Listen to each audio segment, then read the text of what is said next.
દર્શક મિત્રો, હું છું પરમાર અનિશા. તમે જોઈ રહ્યા છો લોક સામના ન્યૂઝ. તો જોઈએ આજના સમાચાર સાબરકાંઠાથી અમારા રિપોર્ટર જીતેન્દ્ર સોલંકી સાથે. વિજયનગરના વીરેશ્વર નજીક ઉમેશની હત્યા પાછળ પ્રેમ પ્રકરણ જવાબદાર. વિજયનગરમાં થયેલ ઉમેશ નામના યુવકની હત્યાનો ભેદ ઉકેલાયો. પત્ની સાથે અડા સંબંધની આશંકાએ પતિએ જ કરી યુવકની ક્રૂર હત્યા. આરોપી સરદાર ભગોરાએ ગુનાની કરી કબૂલાત. પત્નીની ઉમેશ સાથે જંગલમાં જોઈ જતા પતિએ ઘડ્યો હતો પ્લાન. પત્નીના પ્રેમ સાથે લગ્નમાં ઝઘડો થતા બાદ આરોપીએ મનમાં રાખ્યો હતો દ્વેષભાવ. પથ્થર મારી ગળું દબાવી એકાંત જગ્યાએ ઉમેશને મોતને ઘાટ ઉતાર્યો. પત્ની સાથેના અફેરનો વહેમ રાખી હત્યાને અંજામ આપનાર આરોપી જેલમાં. વિજયનગર પોલીસે ગુનો નોંધી આરોપી સરદાર ભગોરાની ધરપકડ કરી છે.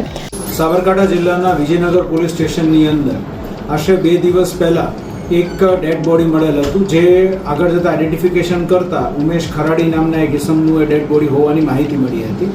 અને એની ઉપરના જે ગળાના નિશાનો હતા, જે ઇન્જરીના એના, તે જોતાં શંકાસ્પદ લાગતું હતું, જેથી પોલીસ દ્વારા તાત્કાલિક આ બનાવની ગંભીરતાને ધ્યાનમાં રાખીને સ્થળ પર ડીવાયએસપી પીઆઈ દ્વારા વિઝિટ કરીને અને ફોરેન્સિક પેનલ પીએમ કરાવવામાં આવ્યું. અને ફોરેન્સિક પેનલ પીએમનો જે રિપોર્ટ આવ્યો તેના આધારે એવું નક્કી થયું કે આ કોઈ વ્યક્તિ દ્વારા આનું ગળું દબાવીને અને ત્યારબાદ ત્યાંથી મારીને અને ઢસડીને આની લાશ જે છે એ બીજી જગ્યાએ ફેરવવામાં આવી છે. આ જે માહિતી મળી એટલે તરત જ તે એલસીબીની ટીમ અને લોકલ વિજયનગર પોલીસની ટીમ સક્રિય થઈ ગઈ અને તેઓ દ્વારા ત્યાંથી જે શકમંદ ઇસમ હતા, ભૂતકાળમાં કોની સાથે ઝઘડો થયેલો હતો કે બીજો કોઈ પ્રશ્ન જ હતો કે કેમ, એની માહિતી મેળવી અને એક સરદારભાઈ ભગોરા કરીને એક ઇસમ જે છે તેની અટકાયત કરી અને પૂછપરછ શરૂ કરવામાં આવી. અને આ પૂછપરછમાં એવી માહિતી મળી કે આ સરદારભાઈ ભગોરા જે છે તેને 4 તારીખે આમની સાથે ઝઘડો થયેલો હતો ખરાડી જોડે.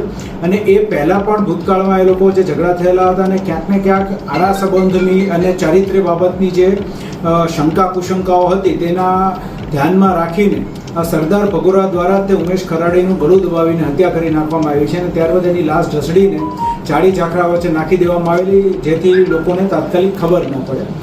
પોલીસ દ્વારા ઉમેશ ખરાડીની હત્યા કરનાર સરદાર ભગોરાની અટકાયત કરવામાં આવી છે.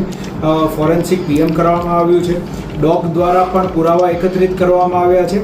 અને તે ઉપરાંત એફએસએલની ટીમ દ્વારા પણ જે કંઈ પણ સૂચના થઈ મુજબ પુરાવા એકત્રિત કરી આગળ કાયદેસરની કાર્યવાહી હાથ ધરવામાં. તો ફરી મળીશું એક નવા સમાચાર સાથે. ત્યાં સુધી જોતા રહો લોક સામના ન્યૂઝ.